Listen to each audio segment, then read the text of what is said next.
और अब खबर हिमाचल प्रदेश से है। पहलगाम आतंकी हमले के बाद आतंक के खिलाफ भारतीय सेना की कार्रवाई को दुनिया ने सराहा है।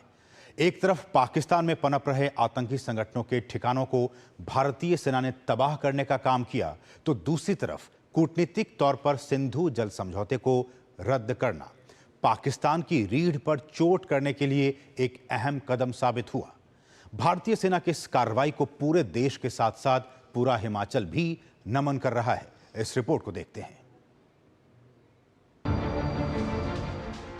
पहलगाम आतंकी हमले के बाद भारत ने जिस ऑपरेशन सिंदूर के जरिए बदले का रास्ता अख्तियार किया, उसने जाहिर तौर पर दुनिया को यह बताने का काम किया है कि शांति की पहल करने वाला भारत जरूरत पड़ने पर गोली का जवाब गोले से भी दे सकता है। 8 मई को भारत ने पाकिस्तान और पाकिस्तान अधिकृत कश्मीर के आतंकी कैंप्स को ध्वस्त कर दिया। इसमें जैश और लश्कर के बड़े आतंकियों को मौत के घाट उतार दिया गया। लेकिन इन आतंकियों के जनाजों में पाकिस्तानी सेना के बड़े अधिकारी जब नजर आए, तो दुनिया में यह साबित हो गया कि पाकिस्तानी सेना, पाकिस्तानी सरकार और पाकिस्तान में पनाहगार आतंकी कोई अलग नहीं है। सीमावर्ती तनाव के बीच सीज फायर के बाद यह भी जानना अब जरूरी है कि भारत की इस कार्रवाई से आखिर हासिल क्या हुआ। पहलगाम के बाद भारतीय कार्रवाई से 3 बड़े मोर्चों के तौर पर भारत की जीत हुई है: सैन्य मोर्चा, मनोवैज्ञानिक मोर्चा और कूटनीतिक मोर्चा। मनोवैज्ञानिक तौर पर भारत की इस कार्रवाई से पाकिस्तान पर दबाव बढ़ा और पाकिस्तान ये मानने पर मजबूर हो गया कि ये नए दौर का भारत है, जिसमें सिर्फ बातों से नहीं, गोला बारूद से भी सबक सिखाया जाता है। कूटनीतिक तौर पर भारत की सबसे बड़ी जीत सिंधु जल समझौते का रद्द होना और उसे वैश्विक बिरादरी का समर्थन मिलना है, क्योंकि सिंधु जल समझौता रद्द होने से पाकिस्तान की रीढ़ की हड्डी पर सीधा आघात हुआ है। शिमला में पूर्व सैन्य अधिकारी कॉमोडोर रूपम बैम्बी डीडी न्यूज से बातचीत में बताते हैं कि पाकिस्तान जाहिर तौर पर आतंक की पनाहगार हमेशा से रहा है और दुनिया भी ये बखूबी जानती है। जी देखिए, ये केवल एक एक्शन नहीं था।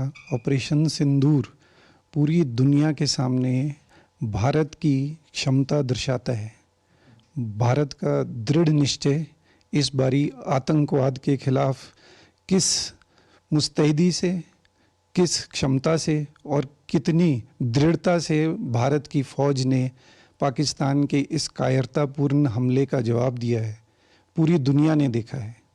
और ये एक तरीके का, जिस प्रकार हमारे प्रधानमंत्री जी ने क्लियरली मैसेज दिया है अक्रॉस द बॉर्डर कि इस प्रकार की कायरतापूर्ण कार्रवाइयाँ अब टॉलरेट नहीं होंगी और ये एक न्यू नॉर्मल है। यदि पाकिस्तान ने इसके बाद कभी भी ऐसा दुस्साहस किया तो उसका मुंह तोड़ जवाब दिया जाएगा। इधर देश के आम लोग भी भारत की इस कार्रवाई को राष्ट्रहित और राष्ट्र सर्वोपरि की विचारधारा के लिए अहम बता रहे हैं। भारतीय सेना आज पूरे विश्व भर में सबसे शक्तिशाली सेनाओं में से है और भारत आज पूरे विश्व को ये संदेश दिया है कि भारत कभी भी अपने हक के लिए, अपने लोगों के लिए कभी भी किसी के ऊपर भी हमला कर सकता है। हिमाचल प्रदेश वो देवभूमि है जहां कसौली से 1857 के स्वतंत्रता संग्राम की पहली चिंगारी भड़की थी। इस छोटे से पहाड़ी राज्य से हर साल औसतन 2800 से भी ज्यादा युवा देश सेवा के लिए सेना की वर्दी पहनते हैं। सेना की डोगरा रेजिमेंट में ही हिमाचली युवाओं की सबसे ज्यादा मौजूदा संख्या है। हिमाचल प्रदेश के सैनिकों ने शौर्य, साहस और पराक्रम की हमेशा मिसाल पेश की है। पहलगाम की आतंकी घटना के बाद भारतीय सेना की कार्रवाई ने दुनिया को यह बता दिया कि आतंक को किसी भी सूरत में भारत अब बर्दाश्त करने वाला नहीं है। इससे दुनिया को यह संदेश भी गया है कि भारत की संप्रभुता पर हमला करने वालों को बिल्कुल भी भारत बर्दाश्त नहीं करेगा।